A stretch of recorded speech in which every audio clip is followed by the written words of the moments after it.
The shooting all happened in this Dixie Queen parking lot in the past hour, according to a witness. Pretty active. I want to show you all the scene. Again, lots of police officers and sheriff's deputies in the street right now, trying to keep everyone safe. A much different scene from earlier where we saw protesters all on this bridge. We just got this new picture of Artavius Brown. That shooting happened on Sunday in this parking lot. You were one of the organizers for the protesters today, correct, Frank?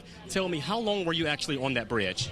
Well, we was on the bridge some hours. So here's some background now about the case. Darius Stewart was killed back on July 17th of 2015. If they out here, wherever they go, I go. Tell us what's your message. Our message, we want justice. We're on the corner of Madison and 2nd, where you can see protesters are sort of dispersing now, but there are still people out here. So either we're going to split up or we're going to stay together. But you don't really know where you're going right now. We're in unity right now. He's the man of that house. Thank you for talking to us. Thank you. And again, to be clear here, Connor Schilling has not been charged. Check out his 2-page rap sheet. He's well known to police. What's your words to customers? Yeah, first thing I could do for the company is apologize. It turns out, I found out, there really is no clear social media policy in place. What happened in Orlando is truly a tragedy, impacting people all across the country and even right here in the Mid-South. We've learned the cause of fire is a faulty cord here. Those men walked inside the store and stole several mobile devices. It's been quite a day, an emotional day, a tough day, after 9 people were killed, 6 were children. And we are still pushing police to find out what they found on Perry's phone. And court documents show Phillips is now facing a child abuse charge. At last check, he remains behind bars. Reporting live in South Memphis, Jerry Askin, WMC Action News 5. New tonight, a discrimination lawsuit filed against the Memphis Police Department by one of its own. Good evening, I'm Joe Birch. And I'm Conji Anthony. After more than a decade on the force, one officer says he's sick of being harassed for how he looks, how he worships, and most of all, who he loves. And our Jerry Askin was the first to break this unfolding story. Here's the story only on 5. I am proud to be a Memphis police officer. I do, however, want to be treated fairly on the job. Memphis police officer David Clemens says he's facing discrimination and harassment because he's gay. I believe all city employees should be treated fairly based on the quality of work and not on their sexual orientation. He's filed this federal lawsuit which claims even lieutenants on the force have harassed him, targeted him, all because of his, quote, homosexual lifestyle, end quote. All happening, he says, after he became the LGBTQ liaison in fall 2014 to better foster relations between police and the community. And you can't do that. You can't treat people differently because they're gay. Clemens claims he was openly mocked after his engagement to another gay officer. A couple of the lieutenants at the police station got together with a group and watched the video at the police station and started making comments, negative comments, and laughing about it. He says he's also been harassed on the job because of his religion. He's the COO of a church with openly gay members.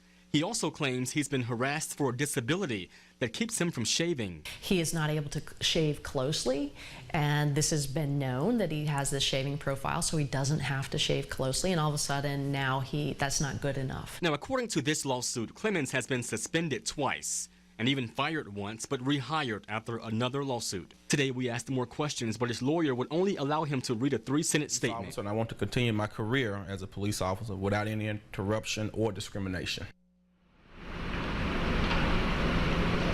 And back live here at federal court, we're told the city and MPD cannot comment on pending matters. Our calls today to the city attorney's office were not returned.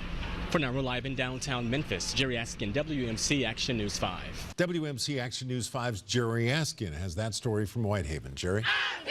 Holding signs and their voices loud and clear. No justice! No peace! I'm getting a little weary. So I want to make a stand for my children. We watched as hundreds of protesters marched for hours up and down Elvis Presley Boulevard near Graceland. Some people trying to make a statement in a part of town that brings many tourists to Graceland. Locking hands and crossing the street, they sent a strong statement. The protest even went as far to the Whitehaven Plaza, about a half-mile from Graceland. It's time. We do know several people were detained during the protest. Police were in full force, making sure everyone was safe. We want to make sure that they have a good conduit to let us hear so that we can be better, so that the city can be better. Among the crowd of protesters, the family of Darius Stewart. I'm here today to, demand justice for my nephew. Stewart, who was 19, was shot dead by a Memphis police officer last year following a traffic stop. Stewart was seen on video fighting with the officer. The officer has not been charged and has since resigned from MPD. I see signs with Darius' name on it, so they represent me. They represent the city. They represent the city and the Stewart's family. So many people now praying for justice. We begin with WMC Action News 5's Jerry Askin, who was at this very emotional vigil tonight. Jerry? And even late this hour, friends and neighbors are at this home showing support for this family after such a traumatic day. And a vigil wrapped up here in the past hour. It's been quite a day, an emotional day, a tough day.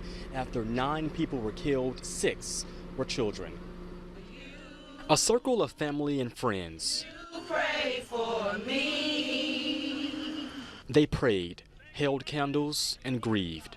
We'll come together, Father. An emotional gathering at the place where 9 people were killed when this South Memphis home caught fire early Monday morning. 6 of them were children. Investigators say a faulty cord to an AC unit sparked the blaze in the living room. I'm at a loss for words. I feel like it's an out-of-body experience right now. We watched all day as family and friends brought teddy bears and balloons here, all as a Memphis Fire t-shirt hangs on the front door. It's terrible. It's a harsh feeling. We also saw family outside Le Bonheur Children's Hospital praying that 8-year-old Cameron would make it. The family told me for hours the young football star was on life support and fighting for his life. Ernest Jett is the child's grandfather. We all in prayer. Like I said, God is in his hand. Meantime, Chandra Hampton lived next door and saw how the burglar bars and security door made it harder to save this family.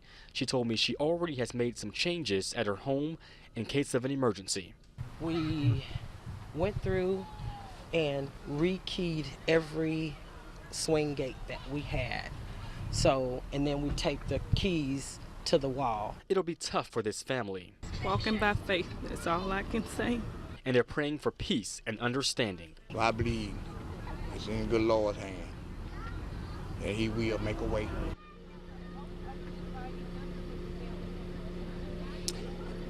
Now, at last check, this family told me 8-year-old Cameron Jett is still fighting for his life in the hospital on life support. Just such a sad, sad story. Of course, we'll keep you all posted on his condition. For now, we're live in South Memphis. Jerry Askin, WMC Action News 5.